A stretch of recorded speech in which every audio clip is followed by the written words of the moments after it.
You know that specific kind of silence that happens right before a grenade goes off? That heavy, pressurized quiet where the air feels like it's holding its breath? That was my driveway at 7:15 a.m. on a Tuesday. I was sitting at the threshold of my front door, checking the friction on my gloves. I'm a creature of habit. I have to be.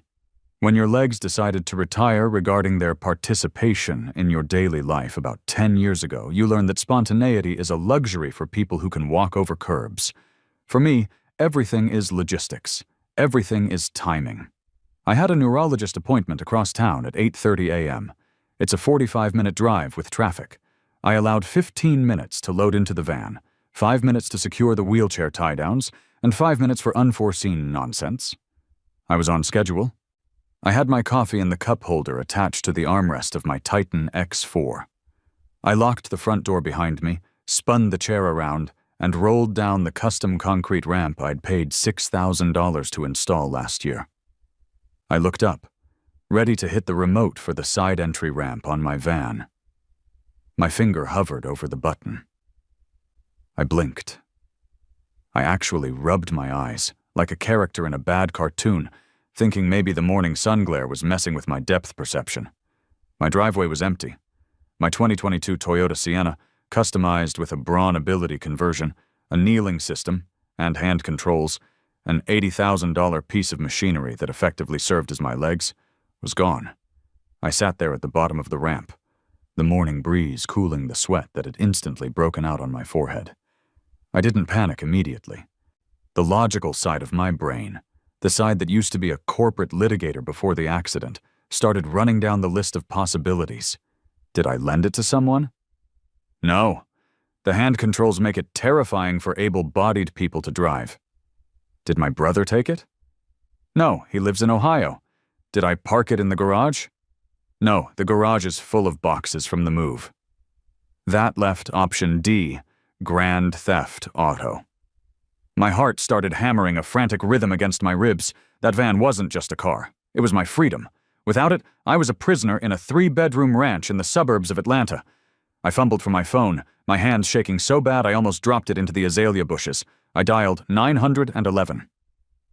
911, what is your emergency?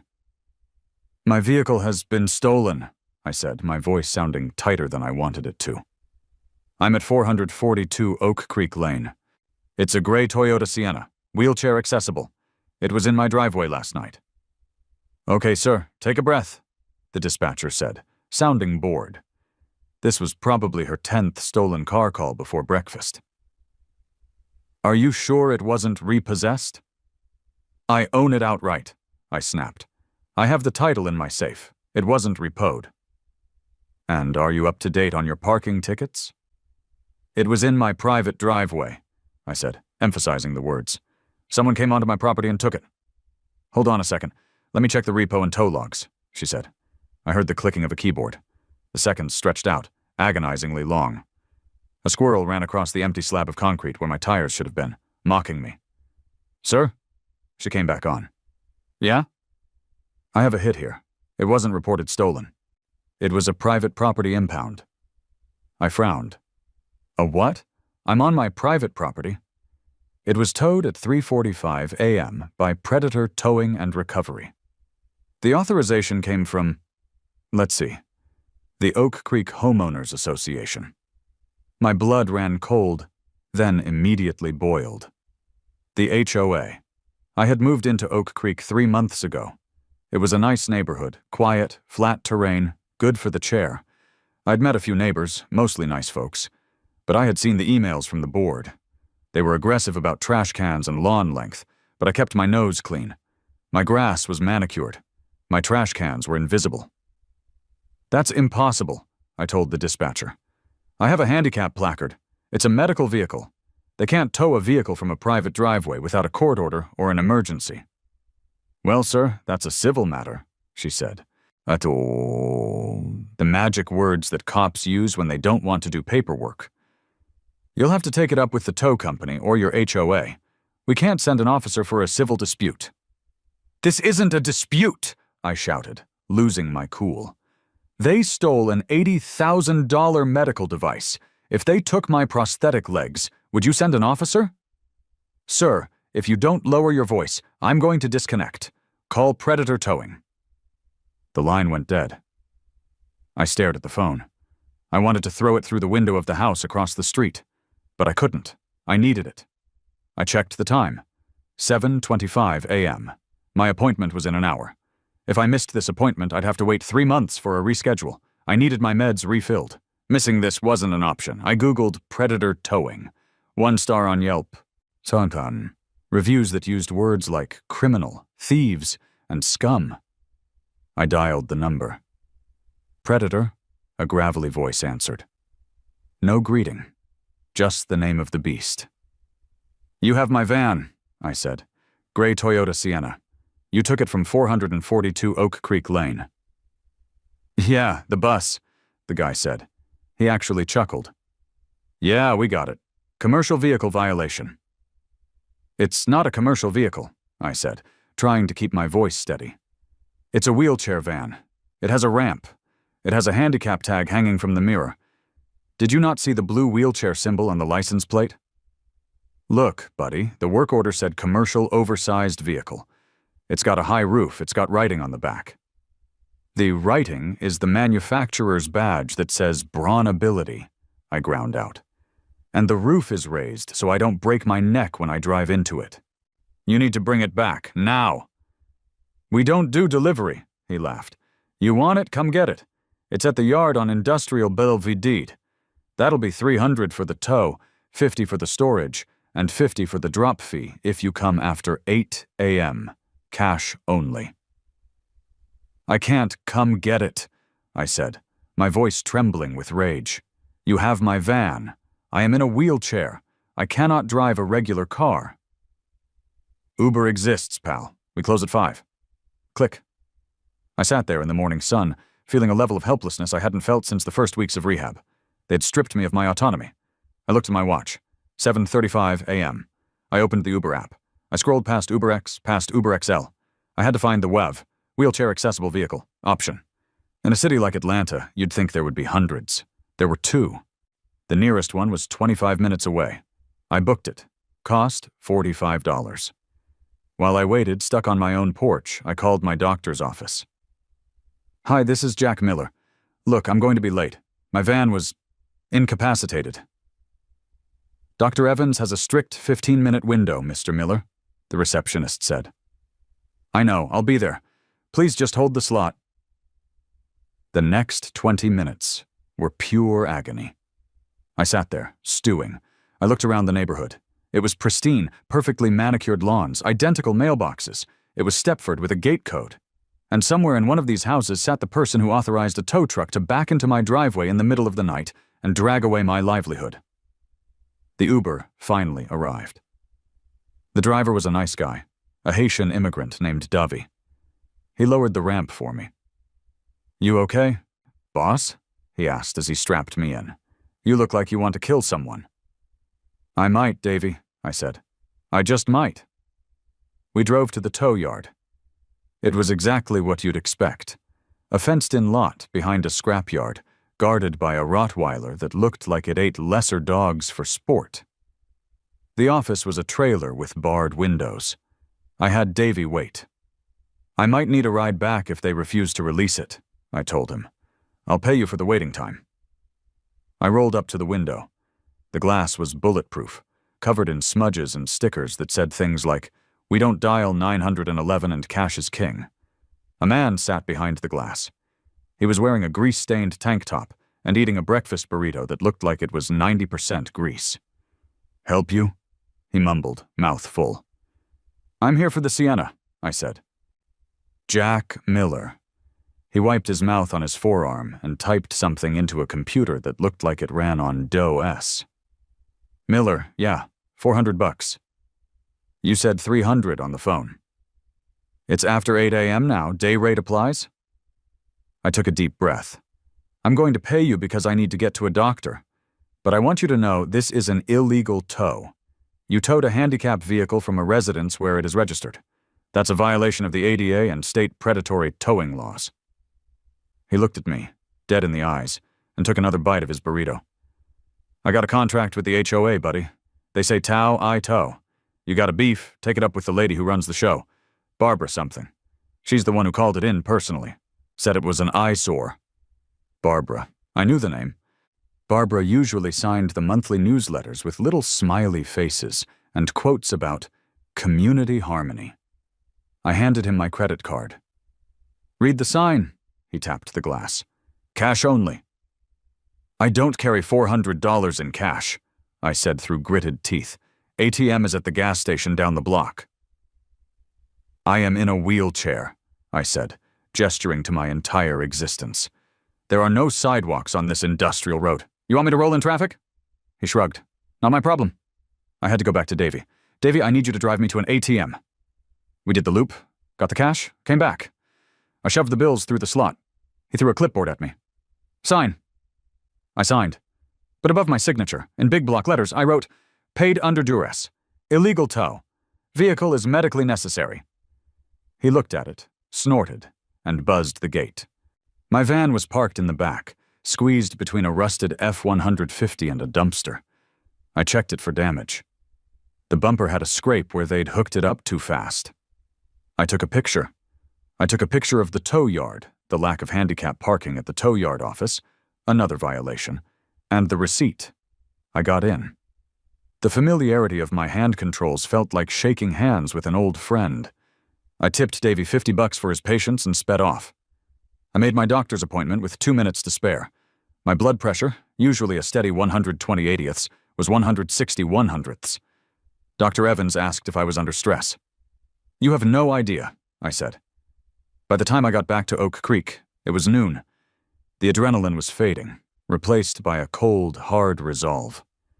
I drove slowly through the neighborhood. I saw the neighbors walking their dogs, and the landscapers blowing leaves. It all looked so peaceful. I pulled into my driveway, and there it was. Taped to my front door was a piece of heavy cardstock, bright yellow. I unloaded, rolled up the ramp, and ripped it off the door. It was a violation notice. Violation 4. 2.1. Commercial vehicles. Recreational vehicles. Description: large bus van parked in driveway overnight. Vehicle exceeds standard height and width aesthetics. Vehicle resembles commercial transport. Corrective action: remove vehicle immediately. Repeat offenses will result in towing at owner's expense. And underneath, a handwritten note in cursive with purple ink. Jack, we really try to maintain a certain look in Oak Creek. That bus blocks the view of the hydrangeas from the street. Please park it in the guest lot by the clubhouse. It's only a short walk. Thanks for understanding. Barbara, HOA president. I stared at the note. A short walk. The clubhouse was 6/10 of a mile away, uphill. I laughed. It was a dry, humorless sound. She thought this was about aesthetics. She thought this was a bus. I went inside and didn't even take off my coat. I went straight to my office and opened the file cabinet. I pulled out the closing documents for the house, specifically the CC and Rs, covenants, conditions, and restrictions. I'm a lawyer. Well, I was a lawyer. I specialized in contract law before the accident, then did a stint in disability rights advocacy when I realized how much the world hates accommodating us. I haven't practiced in 3 years, but I still know how to read a document better than a retiree with a superiority complex. I poured a glass of water and sat down to read. Article 4, Section 2, Prohibition of Commercial Vehicles. No commercial vehicles, including work trucks with exposed ladders, logos, or heavy machinery, may be parked in driveways overnight. Article 4, Section 3, Recreational Vehicles. No RVs, boats, or campers. My Sienna was neither. It was a private passenger vehicle. The logos were the manufacturer marks for the lift. But then I found the clause they were hanging their hat on, the Nuisance and Aesthetics Clause. The board reserves the right to determine if a vehicle is unsightly or detrimental to the neighborhood character. It was a catch-all, a blank check for tyranny, but Barbara had made a fatal error. A mistake so large, so glaring, that I almost felt bad for her. Almost. She had put in writing, in purple ink, that I should park in the guest lot. I put the CC and Rs down and picked up my phone. I dialed a number I hadn't called in a year. Mike's ADA Retrofit and Construction, Mike speaking. Mikey, I said. It's Jack. Jack, my man! How's the retirement life treating you? You bored yet? I'm not bored, Mike. I'm motivated. I have a job for you. I thought your house was already fully retrofitted. We did the bathroom and the ramps last month. Not the house, I said. I need you to come out and do a consultation. But not for a renovation. I need an audit. An audit? Yeah. I need you to bring your level, your tape measure, and your copy of the 2010 ADA standards for accessible design. I need you to measure everything in my neighborhood. The clubhouse, the pool, the sidewalks, and especially the guest lot. Jack, Mike said, his voice dropping. De Tom. Who pissed you off? The HOA towed my van, Mike. They towed it while I was sleeping and told me to walk half a mile to get it. There was a silence on the line. Mike is 6'4", an ex-Marine, and has a brother with cerebral palsy. He takes accessibility very personally. I'll be there in an hour, Mike said. I'll bring the laser measure. Bring the citation book too, I said. I hung up. I looked at the yellow violation notice again. Barbara, I whispered to the empty room, you have no idea what you just started. I went to the kitchen and made a sandwich, eating it with the deliberate slowness of a man preparing for war. I wasn't going to yell. I wasn't going to scream at the next meeting. That's what they expect. They expect the angry cripple routine. No, I was going to follow the rules. I was going to follow all the rules. Federal ones, state ones, county ones. And I was going to make sure Barbara followed them too, right off a cliff. At 2 p.m., Mike's truck rumbled into the driveway. It was a massive Ford F-350 with Mike's ADA construction plastered on the side. He parked it right where my van had been, blocking the view of the hydrangeas perfectly. He hopped out, holding a digital level and a clipboard thick enough to stop a bullet. Where do we start? He asked, spitting out a sunflower seed. The guest lot, I said, rolling down the ramp to join him. She wants me to park there. Let's see if it's up to code. We made our way up the street. It was a nice day for a walk, or a roll. As we moved, I saw curtains twitching. The neighbors were watching. Good. We reached the clubhouse. It was a fake colonial building with big white pillars. To the side was the guest lot. I stopped and smiled. It was gravel. Crushed stone, Mike noted, scribbling furiously. Violation of ADA 302.1. Surface must be stable, firm, and slip-resistant. Gravel fails. Check the slope, I said. Mike put the level on the ground. 6% grade. Allowable is 2% for parking spaces. Any van accessible signage? Nope. Just a sign that says guests only, no overnight parking. So, I said, she ordered me to park my medical vehicle in a lot that violates federal access laws, on a surface I can't wheel on, at a slope that could tip my chair, in a spot where overnight parking is technically banned by the sign itself. That's a quadruple whammy, Mike said. He looked at the clubhouse entrance. Hey, look at those steps. There were 3 steps up to the clubhouse door. No ramp. Is this a public accommodation? Mike asked. Do they rent it out for weddings or parties? They sure do, I said. Saw it on the website. Available for private events. Then it's Title III, Mike grinned. No ramp. That's a lawsuit. We spent the next 3 hours tearing the neighborhood apart. We found 27 violations. The pool lift was rusted shut. The sidewalks lacked curb cuts at the intersections. The mailbox cluster was too high for a wheelchair user to reach the top slots. By the time we got back to my driveway, Mike had 5 pages of notes. This is a gold mine, Jack, he said. If you report this to the DOJ, they'll come down on this place like the wrath of God. Oh, we'll get there, I said. But first, I need to secure my perimeter. I need you to paint my driveway. Paint it? I want a fully compliant, van-accessible handicap spot painted right on my driveway slab. Blue box, white stripes, the icon. And I want a metal sign on a post. Reserved parking. Penalty $250. Jack, Mike laughed. That's gonna look ugly as sin in front of this house. I know, I said. It's going to ruin the aesthetic completely. When can you do it? I got the stencil and the paint in the truck. I can do it right now. Do it. Mike fired up his air compressor. The noise shattered the suburban quiet. He started spraying bright, vivid traffic safety blue paint onto my pristine concrete driveway. About 10 minutes in, I saw a golf cart zooming down the street. It was white, with a little fringed canopy. Driving it was a woman who looked like she was made entirely of hairspray and passive aggression. She was wearing a tennis skirt. Though I doubt she'd played tennis since the Reagan administration. Barbara. She skidded the golf cart to a halt at the end of my driveway, nearly hitting Mike's truck. "Excuse me!" she shrieked. Her voice was like a circular saw hitting a nail. "Excuse me! What in God's name are you doing?" I rolled down to the end of the driveway. "Afternoon, Barbara. I got your note." She ignored me, pointing a manicured finger at Mike. "Stop that immediately. You cannot paint the driveway blue. It's against the architectural guidelines." Mike stood up, holding the spray gun. He's a scary-looking guy. "Ma'am, step back. I'm installing federally mandated accessibility markings."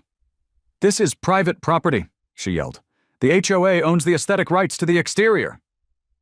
"And I own the land," I said calmly. "And under the Fair Housing Act and the ADA, I am allowed to make reasonable modifications for my disability. Since you towed my van for being unclear about its purpose, I am clarifying it." You, she sputtered, her face turning a shade of red that clashed with her lipstick.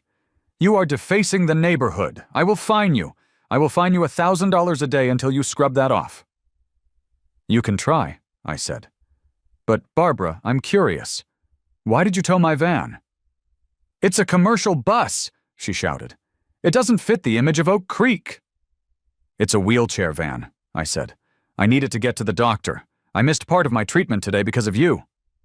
"That's not my problem," she screamed. "The rules are the rules. You people think you can just move in here and do whatever you want because you're special."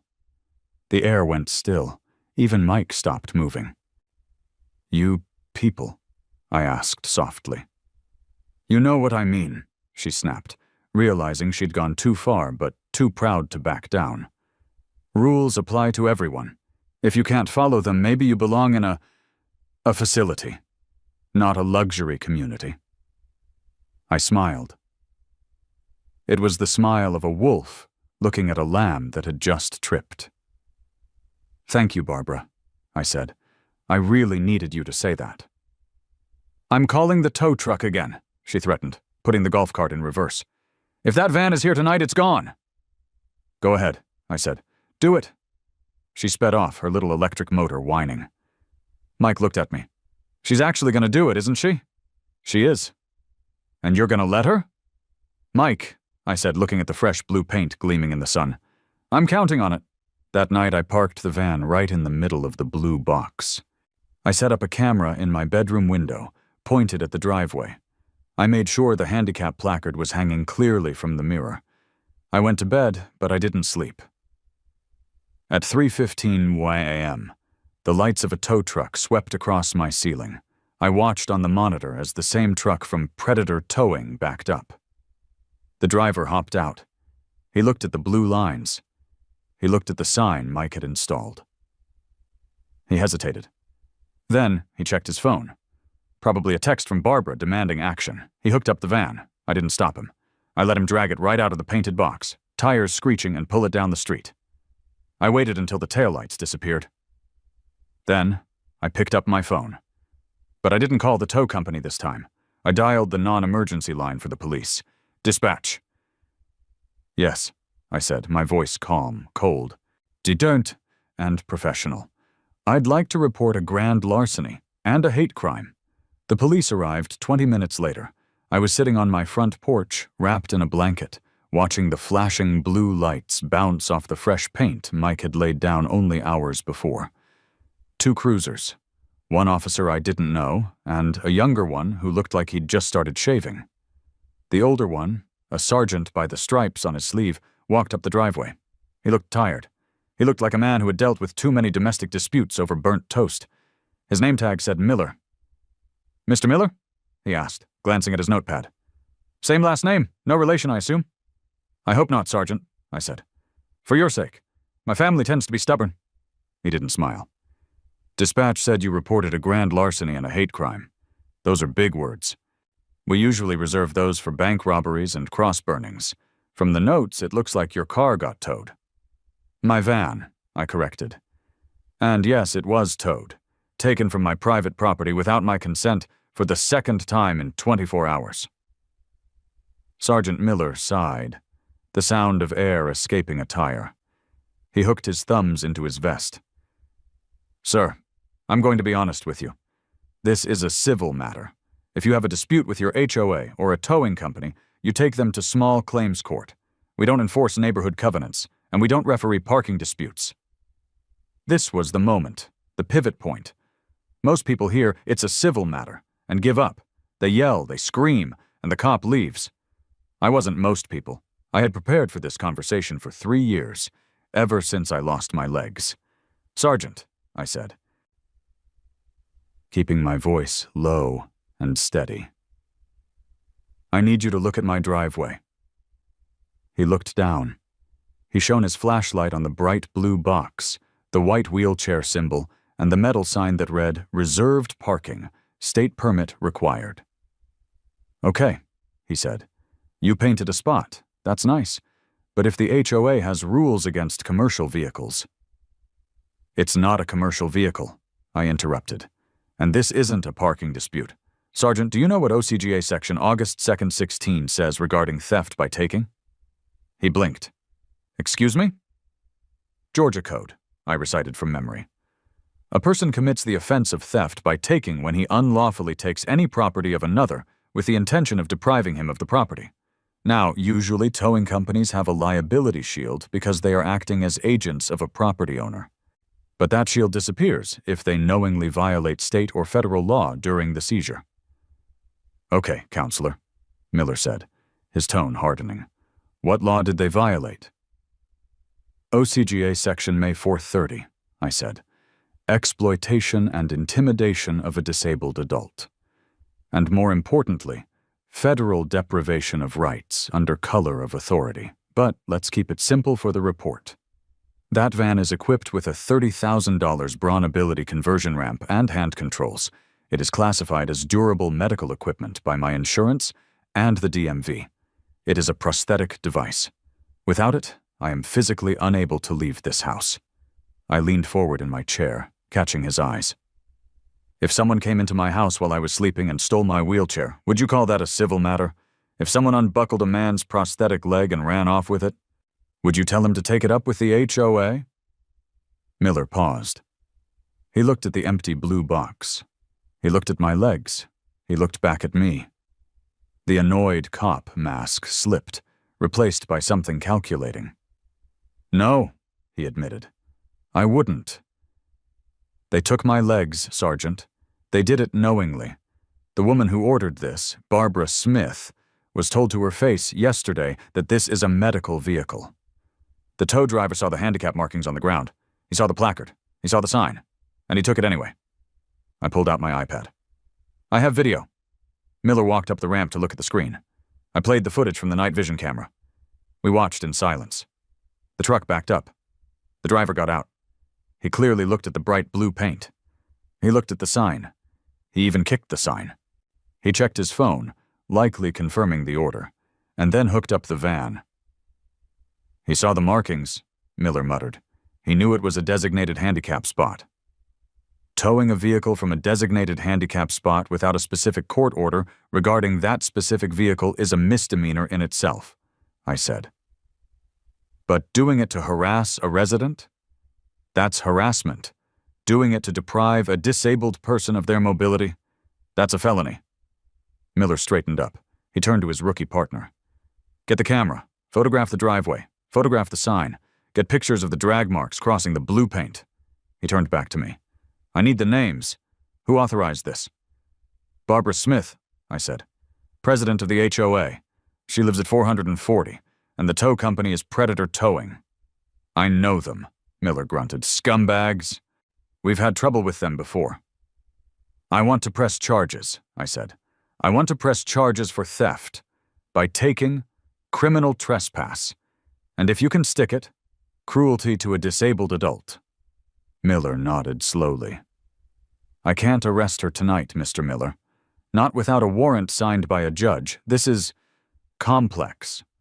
But I am going to write a report that is going to make the district attorney very interested, and I'm going to go have a word with Mrs. Smith right now. Don't, I said. Miller stopped. Why not? If you warn her, she'll destroy evidence. She'll delete emails. She'll claim it was a mistake.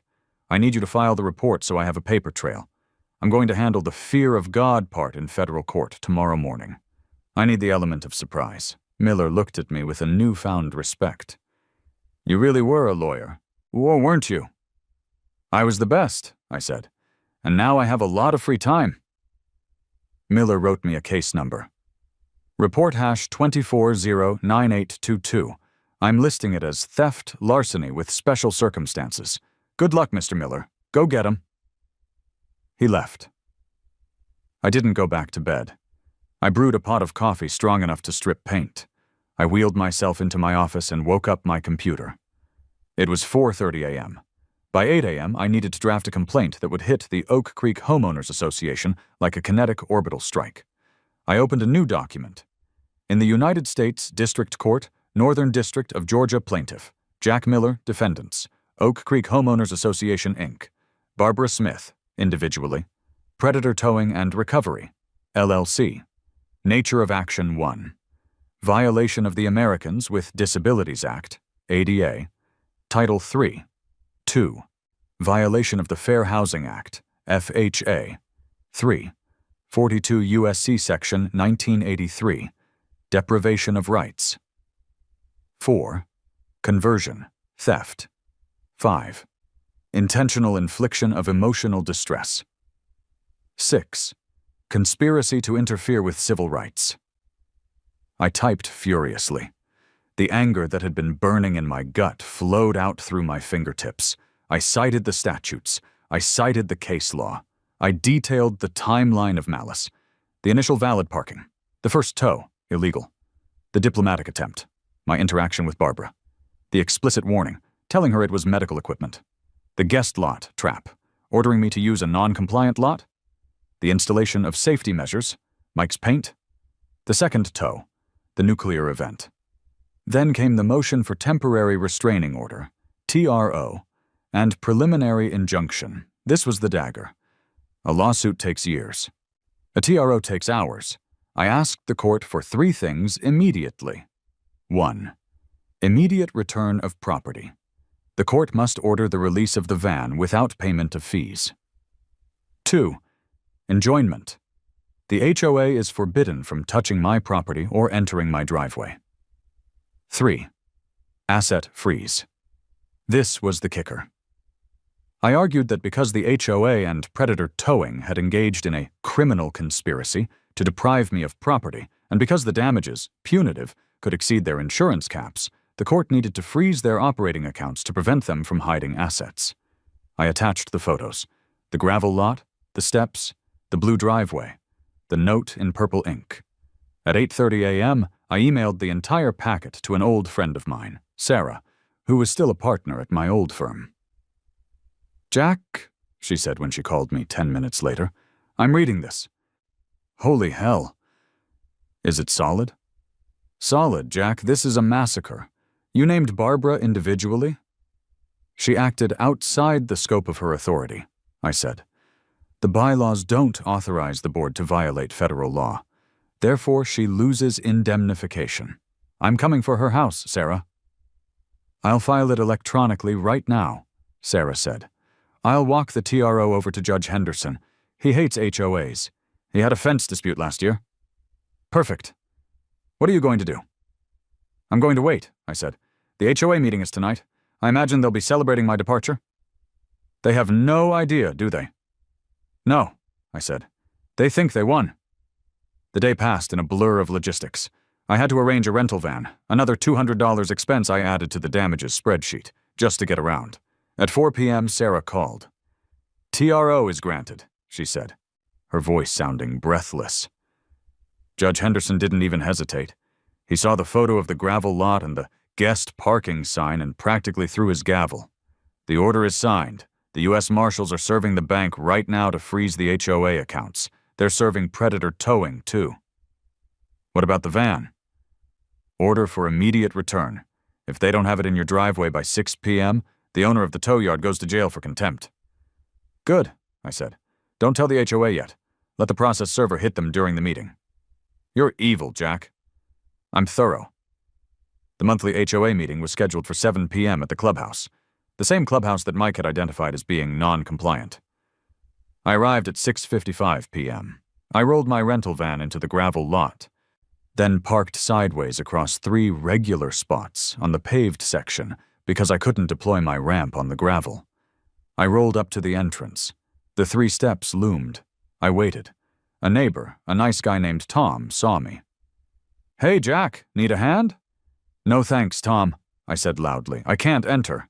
It's not accessible. I'll just wait here. Barbara came to the door. She was wearing a floral dress that looked like upholstery.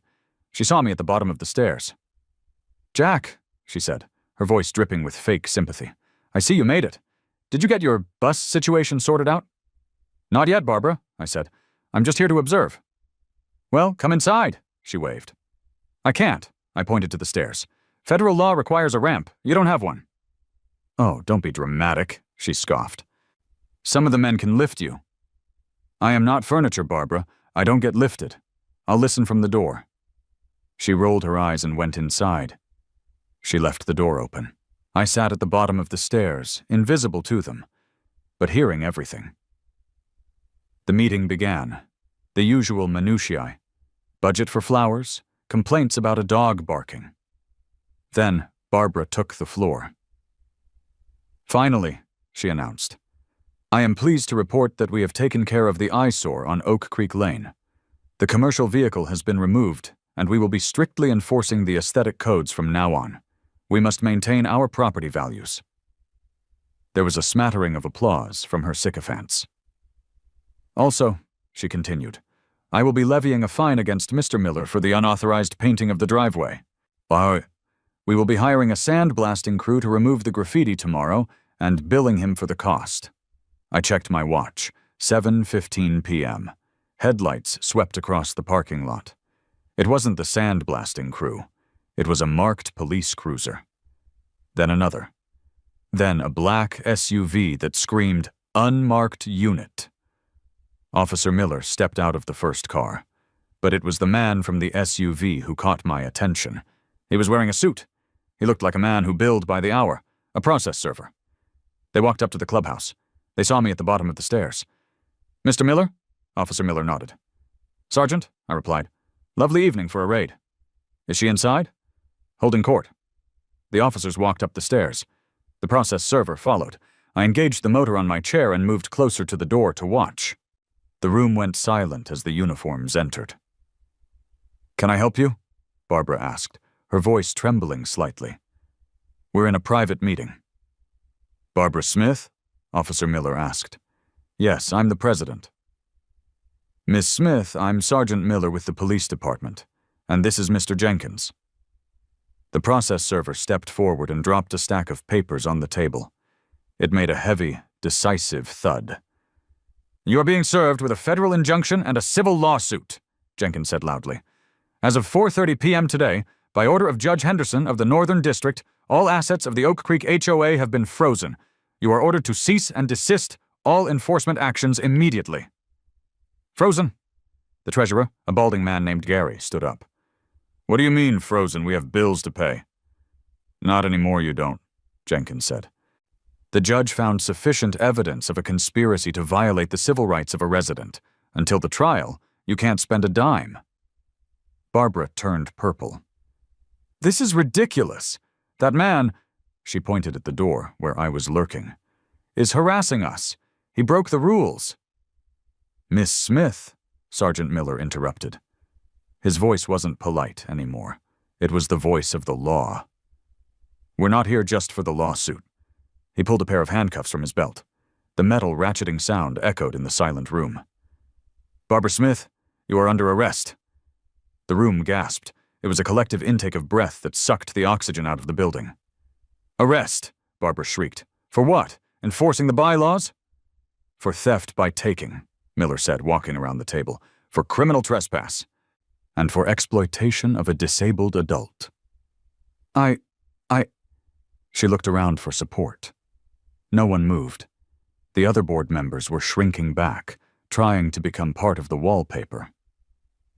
"Turn around and place your hands behind your back." "You can't do this!" she screamed. "I know the mayor. I know the chief of police." "That's nice," Miller said, grabbing her wrist. "You can tell them all about it when you use your one phone call." He spun her around. Click, click. Barbara Smith, the tyrant of Oak Creek, was in cuffs. "Gary Wilson?" Miller looked at the treasurer. Gary looked like he was about to vomit. "Me?" "You signed the check to Predator Towing, didn't you? That makes you an accessory to the theft. Turn around." "I didn't know," Gary wailed. "She made me do it." "Tell it to the judge." They marched them out. It was a beautiful parade. Barbara was crying, her mascara running down her face. Gary was hyperventilating. They had to walk past me to get to the cars. The officers guided them down the stairs. I blocked the path slightly, forcing them to stop right in front of my chair. Barbara looked down at me. Her eyes were wild. "You did this," she hissed. "You ruined my life." I looked up at her, calm as a mill pond. "No, Barbara," I said. "You did this. I just wanted to park my van. You wanted a war. You should have read the ADA. It's a fascinating document."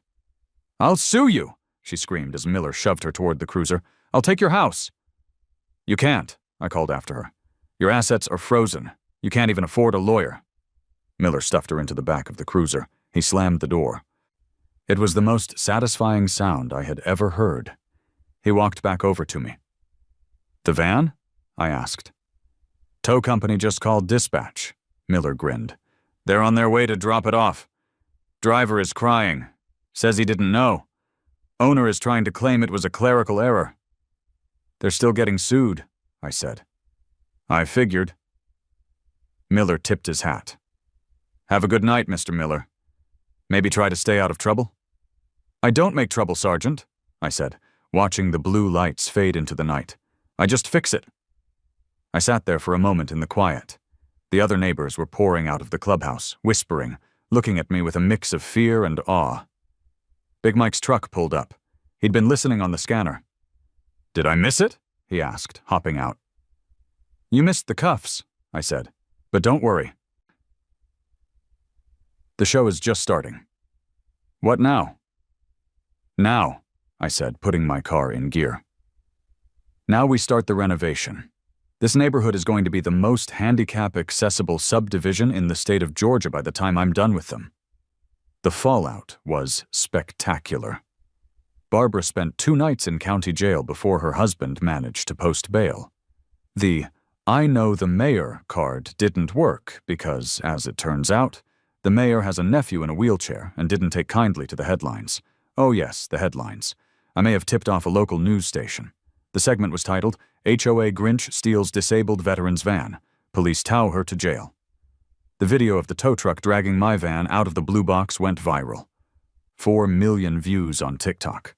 The review section for Predator Towing became a digital wasteland. They went out of business 3 weeks later when their insurance carrier dropped them. The legal battle was short and bloody. With the assets frozen, the HOA couldn't pay their attorneys. The insurance company for the HOA took one look at the police report, the video, and my lawsuit, and realized they were defending the indefensible.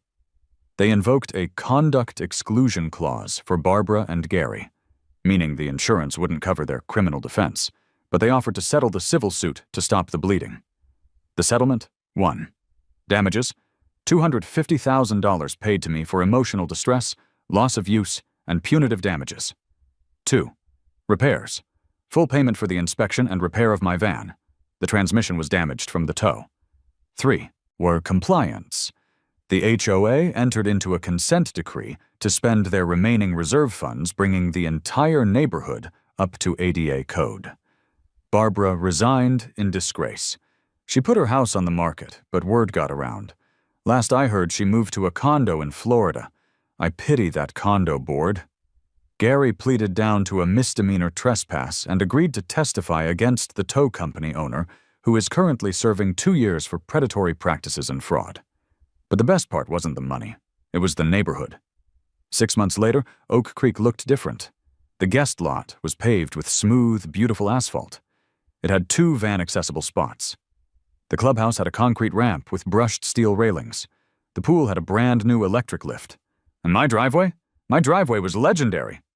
The special election for the new board was held in the fall. I didn't run. I didn't have to. Big Mike ran. "I nominate Mike," I said at the meeting, "because he knows the code."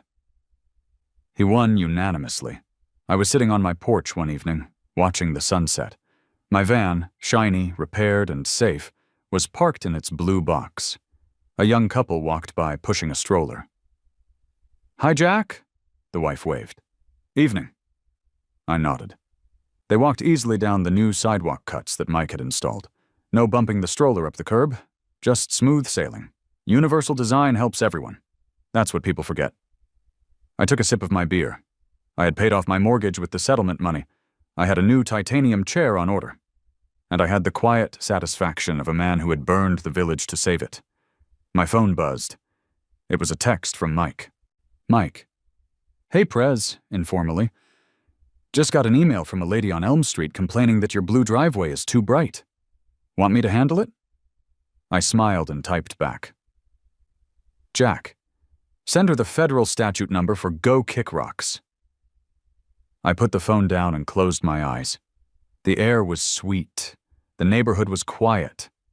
And for the first time in a long time, I felt completely, utterly at home.